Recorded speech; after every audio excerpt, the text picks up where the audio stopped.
इस दौर में बर्फबारी का सिलसिला ना थम सका और इलाके में अब तक 2 फीट तक बर्फ पड़ चुकी है।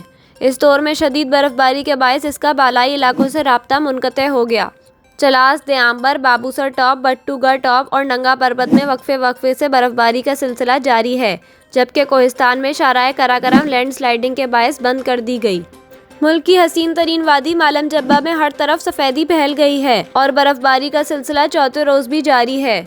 इसके अलावा शोगरान, कागान और नारान में 1.5 फुट तक बर्फ़ पड़ चुकी है, जबकि आज़ाद कश्मीर की वादी नीलम के बालाई इलाकों में शदीद बर्फबारी रिकॉर्ड की गई और मुजफ्फराबाद समेत कई इलाकों में बारिश ने मौसम मज़ीद सर्द कर दिया है।